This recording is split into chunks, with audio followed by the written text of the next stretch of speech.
Sinabi nila na expired, medyo nagulat ako kasi nga, it means, nile-level na niya yung aking, nilabas na niya lahat ng mga naiwan toxins sa katawan ko hindi na ilalabas.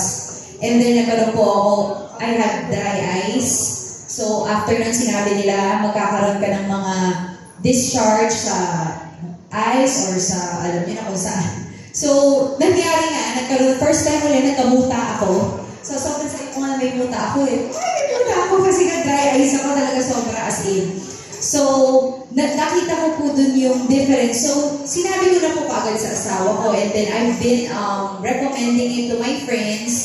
Tapos, ang dami kong friends na irregular, they stop taking pills. But then, they will always have regular period na gugulat sila. Kasi sabi ko, stop your pills, just take this, and then you'll see. Tapos, may mga friends ako, even from the States, dinala ko lang doon, isang inom lang ng tsaa, ginakap ako because the next day, nagka-period siya eh. 3 months na siyang wala, kinausap na siya ng doctor na we have to give you medicine to flush out your, dahil hindi naman po talaga pwede yun sa babae na hindi ka regular dinadagnan every month. So, nagulat siya na isang sip pa lang niya, meron ng blood, tapos the next day, dumami na. So, yun yung mga simple, yun yung mga kwento sa akin, ang simple. Yun yung mga kwento sa akin na talagang nabibili ko and then meron po mga lumalapit sa asawa ko, syempre, mga constituents niya na may mga sakit, may cancer, na under chemo.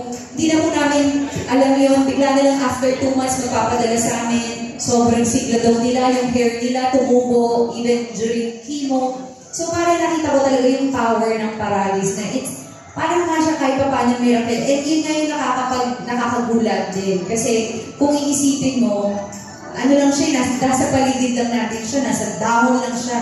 Si Lord ang gumawa sa kanya, pero gamot pala siya. So parang pag-iisipin mo yun, nung napag-usapan din namin ng ate ko na parang, grabe no, ito mga kailangan natin sa katawan, si Lord din pala nagbigay. Kasi it's just there, di ba? Paragis nature yan. So, ang maganda rin po dito sa Paragis na nakita ko is, it's 100% organic, it's 100% natural, and dinagdagan pa nila, may mga iba pa po silang dinagdag ng mga moringa, guyabano, which is good for antioxidant, alam niyo naman po.